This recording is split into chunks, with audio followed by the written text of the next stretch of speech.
Pernahkah kamu merasa ada energi besar di dalam dirimu? Energi yang kadang muncul sebagai gairah, dorongan, atau bahkan gejolak yang sulit dikendalikan? Banyak orang mengira energi ini hanya milik tubuh, hanya untuk kesenangan sesaat. Padahal para filsuf kuno, para yogi, bahkan pemikir modern percaya, inilah energi paling kuat yang kita punya, energi seksual. Namun rahasia besarnya adalah, energi ini tidak harus dihabiskan begitu saja. Ia bisa diubah, ditransmutasikan, menjadi kekuatan luar biasa bagi pikiran, otak, bahkan jiwa terdalam kita. Dalam perjalanan kali ini, kita akan menyelami bagaimana energi yang lahir dari benih kehidupan, sperma dan daya seksual, bisa diolah menjadi kejernihan mental, kesehatan otak, dan bahkan kunci untuk membuka alam bawah sadar. Mari kita mulai perjalanan ini dengan hati yang tenang, pikiran yang terbuka, dan jiwa yang siap menerima kebijaksanaan. Bayangkan tubuhmu sebagai sebuah wadah energi. Di dalamnya ada banyak sumber kekuatan. Dari makanan yang kamu makan, dari udara yang kamu hirup, dari cahaya matahari yang menyentuh kulitmu. Tapi ada satu energi yang jauh lebih halus, jauh lebih berharga, dan jarang disadari, energi seksual. Energi ini lahir dari inti kehidupan, dari benih yang sebenarnya mampu menciptakan generasi baru, karena itulah ia begitu kuat. Namun jika hanya dilepaskan begitu saja, ia cepat habis, membawa rasa lelah, kosong, dan kadang penyesalan.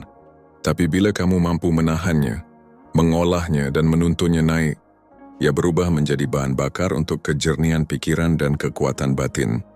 Dalam tradisi kuno, proses ini disebut transmutasi energi. Para yogi India mengenalnya sebagai pengendalian prana dan kundalini. Para filsuf timur menyebutnya sebagai jalan menuju ketenangan jiwa. Bahkan tokoh modern seperti Nikola Tesla dan Napoleon Hill percaya bahwa menahan dan mengarahkan energi seksual adalah kunci kreativitas serta kekuatan bawah sadar. Bagaimana caranya? Pertama, mulailah dengan kesadaran. Saat dorongan muncul, jangan langsung terhanyut. Rasakan energi itu. Tarik napas dalam. Lalu bayangkan energi yang biasanya turun, kini naik melalui tulang belakang, menyebar ke seluruh tubuh. Dengan latihan sederhana ini, otakmu akan menerima aliran energi segar yang menajamkan fokus dan meningkatkan kesehatan saraf. Kedua, arahkan energinya melalui pikiran positif, energi seksual seperti air deras. Bila dibiarkan liar, ia bisa menghancurkan. Tapi bila dialirkan ke bendungan yang tepat, ia bisa menyalakan listrik, menerangi seluruh kota. Begitu juga denganmu, arahkan energi itu untuk belajar, berkarya, berdoa, atau berlatih spiritual.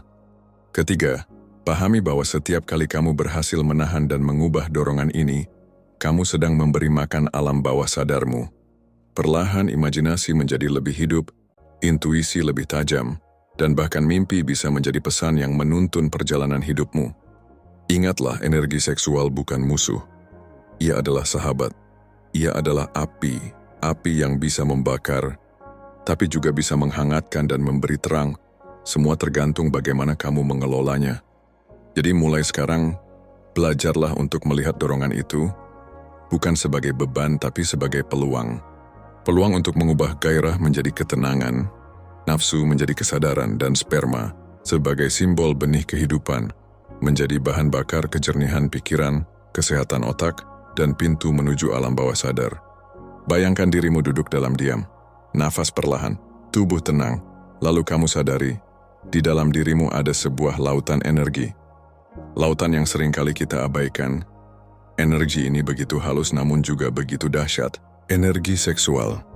Banyak orang melihatnya hanya sebagai dorongan untuk kesenangan atau pelampiasan. Tapi, para bijak dari masa lalu melihatnya sebagai pintu gerbang. Mereka mengerti bahwa di dalam cairan kecil itu tersimpan kekuatan yang mampu menciptakan kehidupan. Lalu mereka bertanya, jika energi sebesar itu diarahkan bukan untuk melahirkan anak tapi untuk membangkitkan jiwa, apa yang akan terjadi?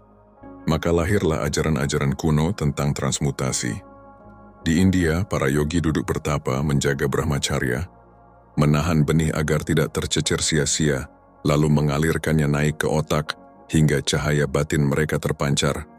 Di Tiongkok, para Taois berbicara tentang Jing, esensi kehidupan, yang jika dijaga akan berubah menjadi Qi. lalu naik menjadi Shen, energi kesadaran murni. Sementara itu, di barat ada filsuf, ilmuwan, dan tokoh spiritual yang menyadari rahasia serupa. Napoleon Hill menulis tentang sexual transmutation dalam bukunya Think and Grow Rich, bahwa orang yang mampu mengendalikan dorongan seksualnya seringkali menjadi jenius, pemimpin, atau kreator besar. Mengapa bisa begitu? Karena energi seksual adalah energi paling padat, paling vital yang dimiliki tubuh. Bila ia diarahkan hanya ke bawah, ia cepat habis. Tapi bila ia dipandu ke atas, ia menjadi makanan otak, penguat saraf, dan pengisi alam bawah sadar. Coba renungkan sebentar. Pernahkah kamu merasa setelah membuang energi itu secara berlebihan, tubuhmu lemas, pikiran kabur, dan semangat hilang? Itu karena energi utama tubuhmu telah terkuras. Tapi di sisi lain, ketika kamu mampu menahannya, menjaga benih itu beberapa hari saja, ada sesuatu yang berbeda. Pikiran lebih terang, mata lebih tajam, intuisi lebih hidup. Itu adalah tanda bahwa energi mulai berubah bentuk.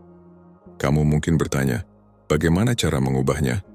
Jawabannya sederhana, tapi perlu kesabaran. Setiap kali dorongan itu datang, jangan langsung diperangi. Jangan juga dituruti, duduklah tenang, rasakan alirannya. Tarik napas dalam. Bayangkan energi itu naik dari bawah tulang belakangmu, perlahan menembus perut, dada, leher, hingga mencapai kepala.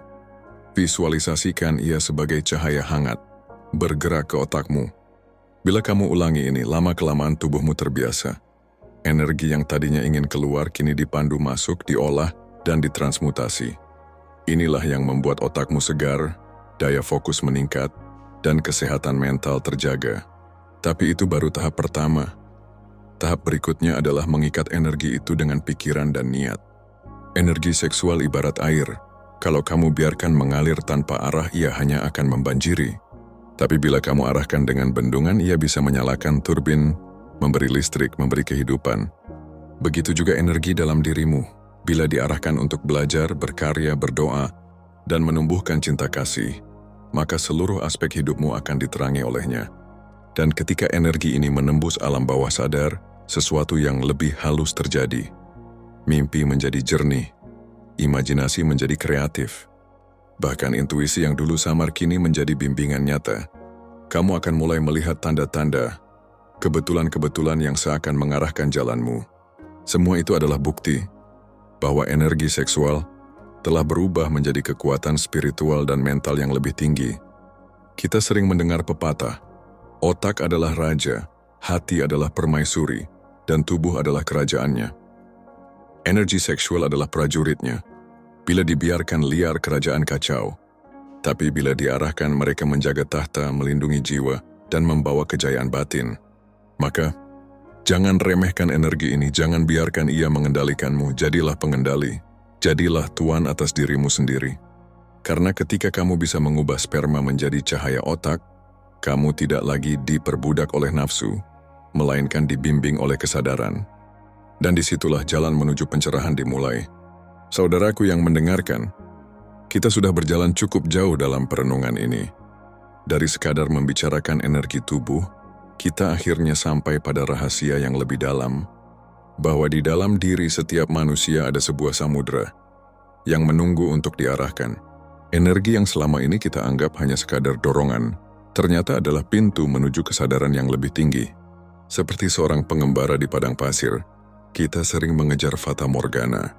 Kita berlari pada ilusi kesenangan, hanya untuk menemukan kehampaan. Tetapi ketika kita berhenti, menutup mata, menarik napas dalam, kita sadar bahwa oase sejati tidak pernah ada di luar. Ia selalu ada di dalam. Energi seksual adalah kunci dan tubuh kita adalah gerbang. Bila kunci itu dipakai hanya untuk membuka pintu kesenangan sesaat, kita cepat kehilangan tenaga, cepat habis terbakar. Tapi bila kunci itu kita gunakan untuk membuka pintu ke dalam, ke ruang batin yang paling rahasia, kita menemukan cahaya yang menyalakan seluruh kehidupan kita. Bayangkan sejenak, tubuhmu adalah sebuah candi, darahmu adalah sungai yang mengalir, nafasmu adalah doa yang terus terucap, bahkan saat kamu tidak sadar. Dan energi seksualmu adalah api suci yang menyala di altar dalam dirimu. Api itu bisa dipakai untuk membakar dirimu sendiri, atau bisa dipakai untuk menerangi ruang-ruang gelap di dalam jiwa. Maka wahai sahabat, belajarlah untuk menghormati apimu, jangan terburu-buru memadamkannya. Jangan juga membiarkannya liar membakar. Jagalah ia dengan hati-hati, seperti seorang penjaga menjaga api suci di tengah malam. Rawatlah ia dengan kesadaran, arahkan ia dengan doa dan niat yang murni. Ketika kamu berhasil melakukannya, kamu akan merasakan perubahan. Otakmu tidak lagi kusut melainkan jernih. Hatimu tidak lagi resah melainkan damai. Langkah hidupmu tidak lagi tanpa arah melainkan dipandu oleh cahaya dari dalam. Itulah hadiah sejati dari transmutasi. Bukan sekadar kesehatan otak, bukan sekadar ketajaman pikiran, tetapi lahirnya manusia baru di dalam dirimu. Lebih kuat, lebih bijak, lebih bercahaya. Dan pada akhirnya perjalanan ini bukan tentang menolak nafsu, bukan tentang membenci tubuh. Justru sebaliknya, ini adalah tentang belajar mencintai dirimu sendiri dengan cara yang lebih suci, belajar untuk melihat bahwa setiap dorongan adalah pesan, setiap getaran adalah pintu, dan setiap benih yang ada di tubuhmu adalah bagian dari rahasia besar kehidupan. Sebelum kita menutup pertemuan ini, ingatlah satu hal. Jangan pernah menganggap energi seksual sebagai musuh. Ia adalah guru. Guru yang keras memang, tapi juga guru yang setia. Ia akan mengajarkanmu tentang pengendalian, tentang kesabaran, tentang bagaimana menyalakan cahaya di tempat yang paling gelap. Dan suatu hari nanti, ketika kamu telah belajar cukup lama, kamu akan menyadari bahwa segala pencarianmu di luar hanya berakhir pada satu hal: kembali ke dalam. Kembali ke cahaya mata hati, kembali ke samudera energi yang selama ini menunggu untuk ditemukan. Terima kasih sudah berjalan bersama dalam perenungan ini. Semoga kata-kata ini menjadi pengingat, bukan hanya untuk telinga tetapi untuk jiwa. Dan semoga api di dalam dirimu selalu menyala, menerangi jalanmu, dan menuntunmu pulang ke rumah sejati dalam kesadaranmu.